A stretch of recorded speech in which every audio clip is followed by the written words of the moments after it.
Okay, so for week 8 of fall anime, kind of a crazy week because we got JoJo and Demon Slayer dropping on the same week. So yeah, very fun, very exciting.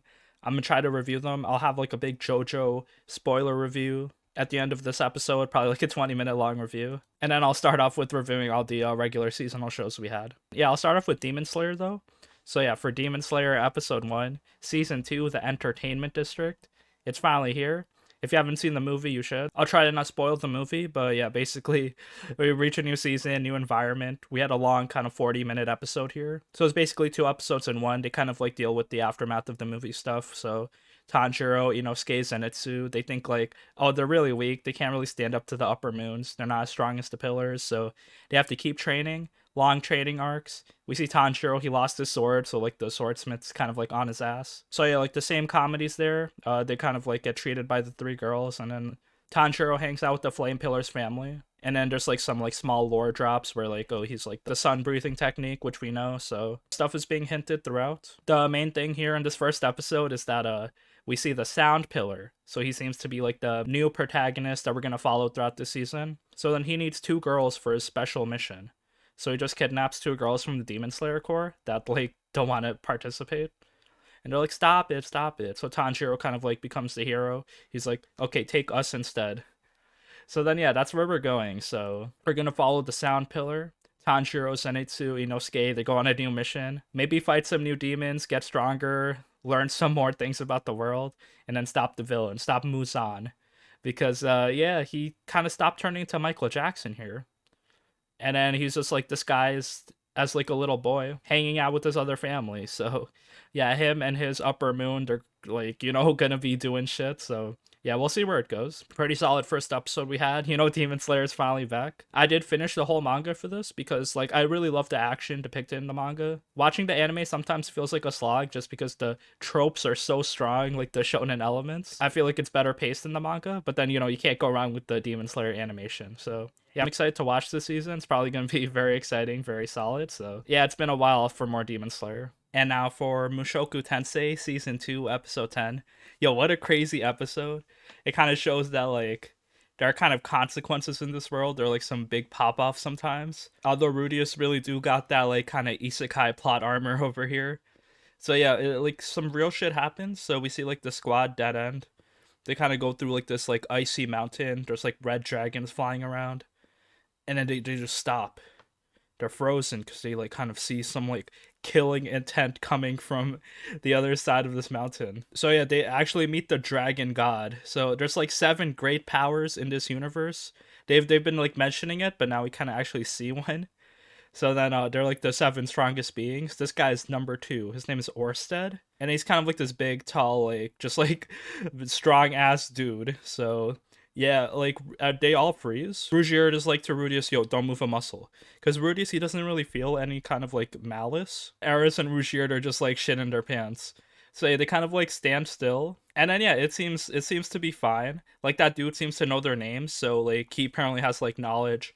He knows like stuff about like the timeline, like stuff that like happens and didn't happen. So he doesn't recognize Rudius just because Rudius is an isekai person. So he doesn't really acknowledge him that much. But then like while they like kind of go free, they're like kind of safe.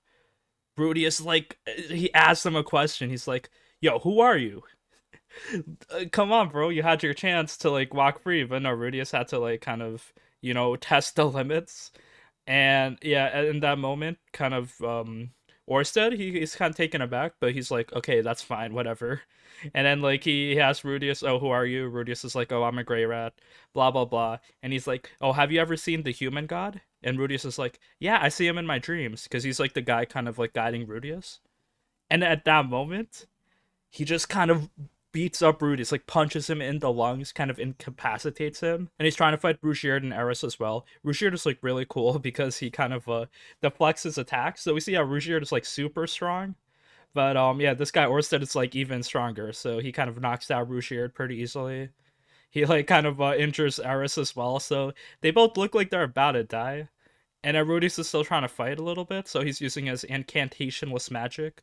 He throws some like super fireballs, like the animation and kind of like depiction of their magical attacks is really cool. Plasma fireballs, they're like purple colored. And then Rudius has like kind of this big hole in his chest from being punched. So yeah, that's like honestly pretty tragic. It looks like he's about to die, but then he can like cast magic even with the hole in his chest. So he's kind of like using wind magic to breathe and then cast like another like, destructive spell. But yeah, he kind of gets knocked out at the end.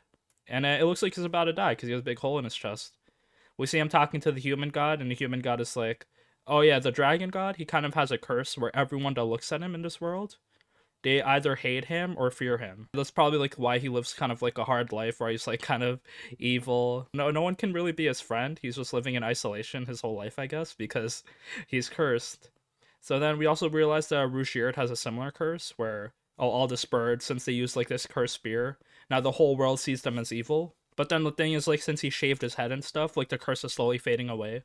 So yeah, there is a chance to slowly fade away this curse. So yeah, Rudis got so lucky. Him and his whole squad could have died right here, but yeah, like, Orsted healed them. So I guess he, like, acknowledged Rudis' strength. Very cool episode. I don't know where we go from here. Probably, like, maybe we meet some more great powers. This anime's doing so much. It's so good, and we learned some more cool things about this isekai world. Number 1 is don't fuck with Orsted. Okay, and now for Mieruko-chan, episode 10. Some more pop-offs this episode, pretty creepy. So we learn more about Zen, the teacher. He's kind of like, he lives a little, like, isolated. He doesn't like his neighbors. And, he doesn't really seem fit to be a teacher. Like, he doesn't remember people's names. He seems to be living, like, he seems to be suffering his life. So yeah, Miko is also suffering in class because there's all these spirits around. And then Hana, since she has that aura around her that gets refueled by eating food, it's just getting constantly drained because like the big ass spirit following Zen. So yeah, Hana feels faint in class by like being too hungry. So Miko and Hana go to the nurse's office to kind of like relax. Miko really needs to exercise the spirit or else like Hana's gonna suffer in class. So yeah, that seems to be like kind of like a cool story point because it's like the classroom is the one place you always have to go like every day. So yeah, Miko really need to do something. Hana kind of uses some positivity to Miko at the end of the episode, which is pretty cool. She's like, "Oh, look at all the little kids. They're so nice." And then Miko actually waves at one of the little kids in the park they're sitting at. And he was actually like a disguised spirit, disguised as a little kid with a balloon. So, bro, that is not fair. Like, like we can see throughout the season, yeah, there's like actual spirits that disguise as humans, but damn, she got caught unawares. She waves at him, so it's like, it's so clear that she can see him. And then he just goes and attacks her. And then, yeah, she has the protection charm. Say she loses one more use. It was kind of a lame way to lose it, but yeah, them's the breaks. So yeah, at this point, she only has one more protection left. So yeah, whatever she can use it on. Maybe she might use it on the teacher, because yeah, he has like this spirit attached to him. But yeah, one more protection left, and then she's kind of defenseless. Maybe she got to re-up on her shrine protection subscription, but yeah, we'll see. Pretty solid episode so far. More creepiness, and I hope Miko gets things figured out as we end the season. Okay, so for Takt Op Destiny episode 9, pretty fun episode because we actually go to New York. We finally reach our destination. We kind of skipped a few stops actually, so we got here pretty quick. And then yeah, it's pretty cool. Like New York's actually like living. We see like kind of like the Times Square. There's all the traffic, all the taxis, and then there's actually like kind of billboards, electricity, life. Yeah, things are thriving here. So not a lot of D2 attacks. We see Anna's family, her bigger sister Lotte, who's actually in a wheelchair, which is pretty interesting. And then yeah, they kind of go research Takt and Destiny's bodies, try to see if they can kind of separate them, stop Takt's body from being degraded, because we actually see his arm. It's a kind of like it's like all scabbed up. If he keeps using his power, it'll spread to his whole body. We realize that Symphonia, they don't really have the technology yet to like separate Takt and Destiny, so yeah, they still have to kind of either stop using their power and live like a peaceful life, or if they keep using it, Takt might like quickly die. So yeah, it was a pretty nice episode. We just see like Anna's whole family, them like hanging out in New York, and everything was all nice. But then we see Heaven. She sees Lotte, and she's all creepy. She's like, she looks with her cold dead eyes, like, all right, maybe I'll start my evil plan. And then it feels like her evil plan is to release D2s into New York because they still have Hell's power to release D2s. Destiny actually hears them, so they're kind of underground in the subway maybe. And they might pop up next episode and they're saying like Takt and Destiny to evacuate, but Takt and Destiny want to fight. So they're setting up for some tragic moments over here. I'm excited. Maybe a huge battle scene in New York. We will see. Okay, so for Ousama Ranking episode 8, pretty decent episode. Kind of like nothing amazing happened here, but like it was like cool story points. We see Bose, he wants more power. and he makes a deal with the devil and the mirror lady. To get more power, you need to basically sacrifice power from another person in your family. But Bose doesn't have a family. So the devil is like, all right, just get a son. So yeah, Bose makes it his mission to get married and have a family. So he marries this big, strong, giant girl.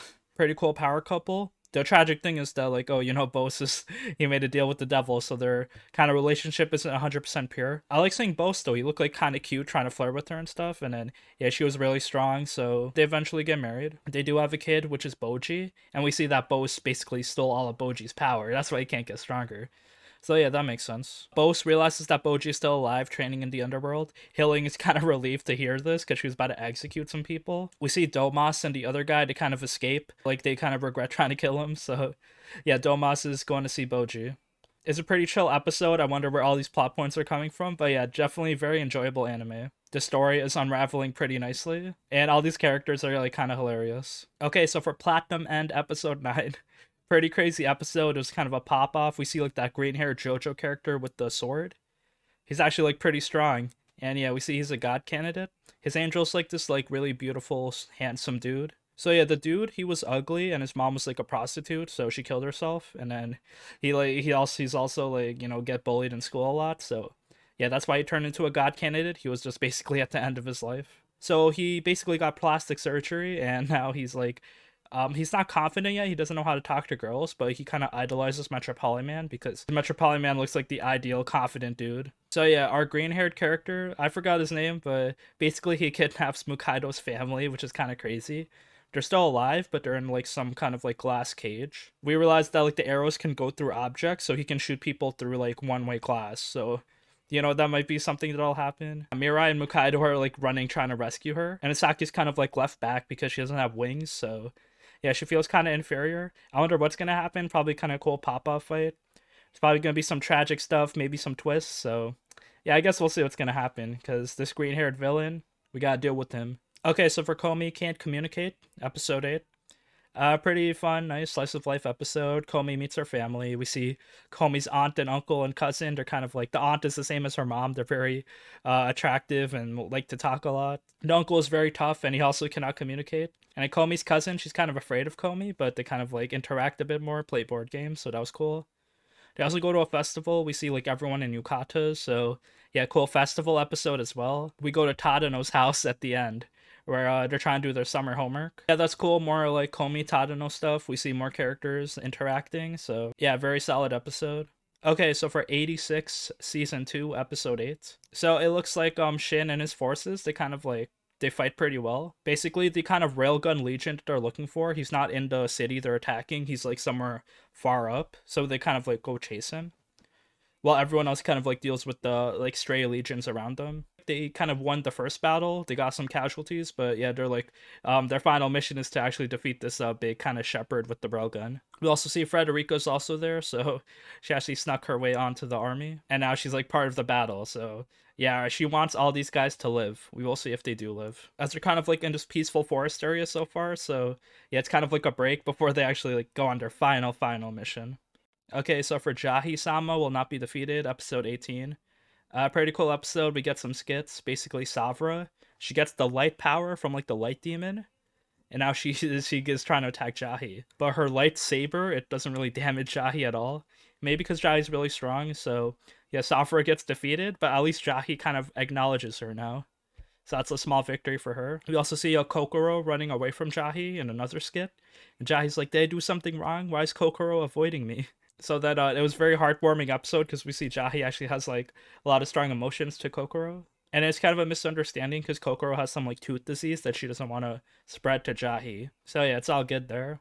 And in the end, it's kind of a cool kind of battle where Jahy and Druge, they face off against the light demon. So it's like a ghost that gives people power and maybe takes their souls. So it looks like it's a battle of light and darkness. So it's kind of a cliffhanger. We'll see how they settle this fight next episode. Also, for my senpai is annoying, we got a episode 9 beach episode.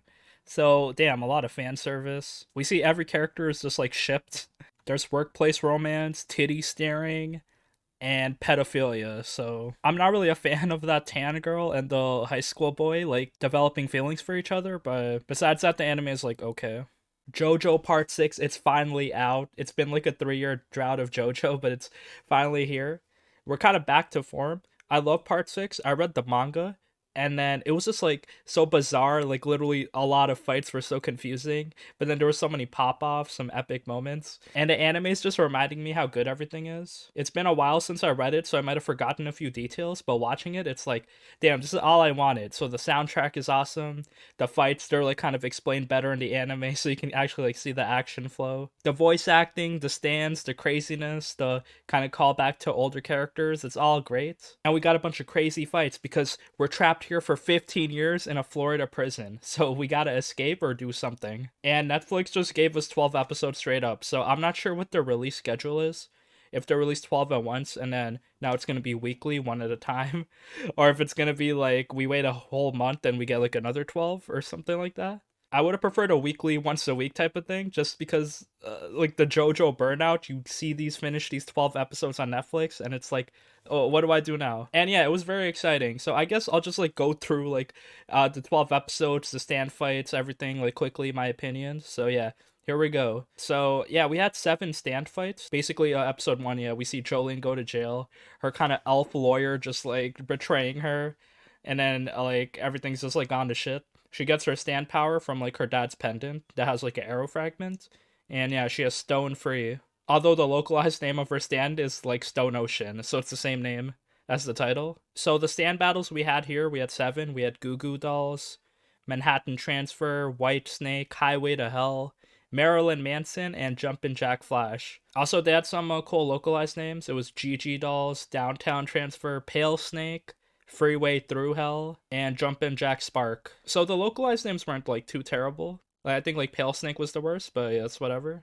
Oh yeah, I think Hermes, her stand name is Smack, but like the original name should be Kiss. So yeah, basically Jolene's stuck in jail for 15 years for like running over this guy, but like her rich boyfriend was the one who actually did it, but she took the fall for it. She ain't no snitch, so she thought like she could just like get a plea deal or something and get off, but no. Yeah, you get charged for murder. We see that Jolene, she kind of doesn't like her dad because he like literally was not in her life at all. He's like, bitch, I gotta go to Japan, I gotta go to Africa, I gotta do research, I gotta do this and that. So yeah, Jotaro has a daughter. His wife is like this blonde lady, but he doesn't like visit his daughter at all. So yeah, Jolene doesn't really care about him. But then we quickly realize that like Jolene going to jail, this is like a whole plot to kind of kill her and Jotaro, because like there's a lot of Dio sympathizers still out here, and some of them are just like targeting her in this prison. So yeah, I guess that's like a cool plot point. Like they're actual Dio sympathizers still like hiding in the corners of the world. Because in part 3, we just saw Dio chilling in Egypt, but we didn't see him interacting with the world. Because it's like he literally traveled the world to like recruit a lot of people and kind of like spread his like cult ideals. So yeah, that's good in part 6 because we actually see like Dio's influence coming through, even though he's dead. So yeah, when Jolene first gets to prison, she got a strip, so we got a full nude scene of her. Oh yeah, they didn't animate the masturbation scene because there wasn't the masturbation scene. It was just them talking about it. But yeah, when she actually goes to her jail cell, she gets a cellmate Gweiss. And this was pretty cool because it's like, oh yeah, she's like a newbie in jail, so like she's gonna be someone's bitch probably. Unless she like stands up for herself. So Gweiss kind of has like bipolar tendencies. And yeah, she's really evil. Like you don't want to be her friend because she's like abusive and hitting you and throwing your stuff away. And then next time she's like, oh, I'm sorry. Her stand is Goo Goo Dolls, and we quickly see it. Like, she can kind of shrink anybody. We don't really know her power explained fully because it's like, it seems like she doesn't even need to touch you to shrink you. She can just shrink you on demand. And it seems like she can only shrink one person at a time. So yeah, Gweiss took Jolene's pendant that she threw away that gave her the stand power. So like this pendant has been like passed around a bit, so some people have stand powers as well in this prison. And then Gweiss uses her Goo Goo Dolls on Jolene, shrinks her, makes her wear this rat suit. It was a pretty funny and cute fight because yeah, Jolene's just doing rat stuff, like running in a hamster wheel, like lifting up books. And then yeah, Weiss has a plan to have Jolene kind of like open the escape door and kind of just like leave. But then when Jolene goes too far from Gweiss, she's just like kind of growing back again, so the stand power wears off. So she's kind of trapped with the prison guards because she's like in some restricted area. So Jolene uses Stone Free, she brings out the string, ties up Gweiss, punches her, we hear her theme, so good. She does the aura aura thing, and now she's standing up for herself, she's tough, she knows like no one's gonna fuck with her. So yeah, Jolene's Stone Free, it's like pretty strong. Like if it's like a bunch of string, but if it's like tied up together, it's like this whole like blue colored stand that can punch things. But then if you unravel it, it's kind of just like flexible string that she can just like Spider-Man her way around. So yeah, Jolene beats Goo Goo Dolls, and then yeah, it's pretty chill so far. But then now like things start heating up because like probably the biggest kind of emotional fight happens. John Golly A and his Manhattan transfer. So yeah, Jolene gets a visitor. It's her dad, Jotaro. She gets like kind of angry. She's like she doesn't want to like talk to him or anything. But then he has like kind of explains to him, oh, about the world, like the Dio sympathizers, your life's in danger. I'm about to break you out. She also gets met by this little kid Emporio that tells her to be careful, don't go into the room, or else like your life will change. You might die. So yeah, when they're in the room, they just instantly get attacked by a stand. It's like kind of like this drone, and it kind of like feels changes in the wind. So if you move, it'll detect you. Jangali A can like sniper the drone and then like shoot you. So it's not like super powerful, but if you can't see the shooter, then you're gonna have a hard time dealing with it. The thing is, his stand, that's not the real stand that they're fighting. They're actually fighting White Snake. So White Snake is kind of like the main antagonist stand we see. We don't see the user yet, but yeah, White Snake comes through. His stand power, it's kind of like it kind of seems to have multiple powers, but this one, he can throw like this white acid in the air and kind of like make you tired. Jolene and Jotaro are just like dissolving in this acid while dreaming. The thing is, like, Jolene kind of wakes herself up by like cutting her. She's like to Jotaro, oh shit, we gotta get out of here, but I can't move. My power is drained from all this white acid. And then Jotaro's like, alright, can you bring your stand out? I got a plan. And then he auras Jolene. He uses Star Platinum to punch Jolene in the face. And it kind of punch kind of rockets her through the door.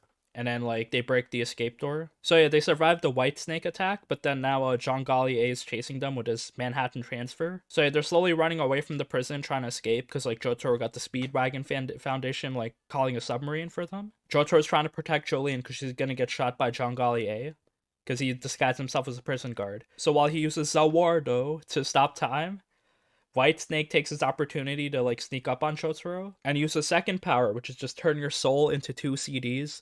One is a memory CD and one is your stand CD. And if you don't have either CD, then you're just like a shell that's basically dead. So yeah, he basically kills Jotaro right here. Jotaro loses his soul. He's kind of bleeding out. His body's just like decaying. Jolene sees this. She's like kind of like emotional, like goddamn, like my dad, he just got fucked up. So yeah, she tries to carry him, and she also beats Strong Golly A by just beating him up. Like, so she uses her strings to kind of deflect bullets and just like aura him. It was kind of creative how this fight was portrayed because it was looked like it was only one stand, but it's actually two stands. So I thought that was like pretty cool. Strong Golly A was kind of a red herring. He looked like a serious villain when they showed him like taking a shower with his big ass. Like, oh, this guy's huge. Nah, he's kind of just like a throwaway villain. And White Snake is like the real antagonist. So yeah, Jolene kind of escapes. She like leaves Jotaro's body in the submarine, but she goes back to jail. And if she puts the CDs back, then he'll be back to normal. So that's the reason why we're still in this prison, because Jolene could have escaped at any time, but she has to recover Jotaro's CDs. So that's kind of like our main story point so far for her. So yeah, pretty cool. We see some more characters getting introduced, some more friends. So Jolene's friend Hermes, who's like kind of a repeat offender. She also gets a stand. It's called Kiss, localized to smack, and it's basically a sticker on her hand. And if she puts the sticker on an object, the object kind of multiplies. She's not really my favorite like stand ability, because like if you take the sticker away, then the object kind of reforms and like gets a little damage. So like the combat usage isn't really that impressive, but there's like a lot of creative things you could do with it. So yeah, she fights Thunder McQueen and his stand Highway to Hell. He can make one person go through the same like suicide effects.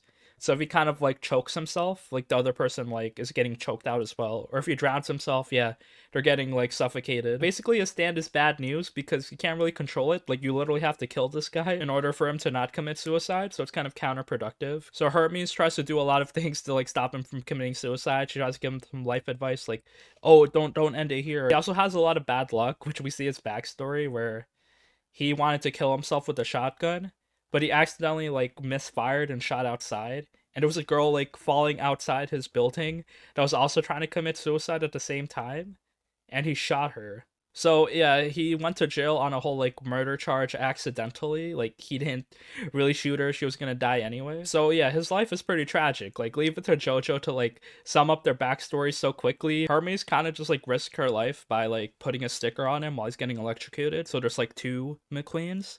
And then the sticker gets burned from the electricity, so he goes back to one McQueen, he gets knocked out, and then the electricity stops. So I guess that was kind of creative, but like you can see there's a trend here where these stand fights, the characters are getting seriously injured after each fight, but then they recover next episode like it's nothing. So that's pretty interesting because they don't really have a healer yet, so it's kind of like unbelievable how they're surviving all of these, but yeah, it's just JoJo logic. So yeah, Hermes defeats McQueen. She realizes that Jolene also has like stand abilities, so yeah, maybe they should team up. So then finally we have FF coming through, Foo Fighters. So it's kind of like a game of Among Us where we see Foo Fighters, which is like a bunch of plankton get introduced.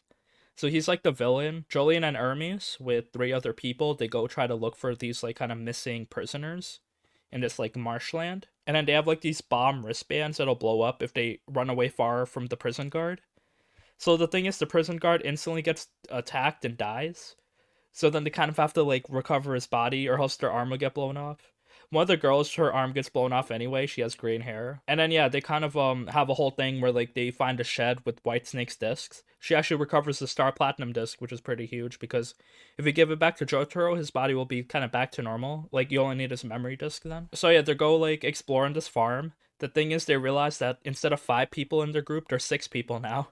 So one of them is the imposter. The thing is, like, there's no winner because all 3 of them are the imposter, and only Jolene and Hermes are the real people. So then the other people were kind of like dead husks that were being possessed by Foo Fighters.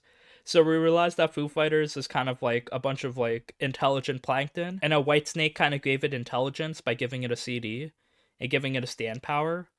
So now it kind of like feels indebted to Whitesnake, like, oh, I got life, I got intelligence, now I gotta, spread my life, protect these CDs. So Jolene kind of fights it underwater, like does a bunch of string things, and attacks it, but soon like kind of defeats it with Hermes by like spreading a lot of dust and drying it out. So Foo Fighters, this black plankton being, just like pretty much gets destroyed.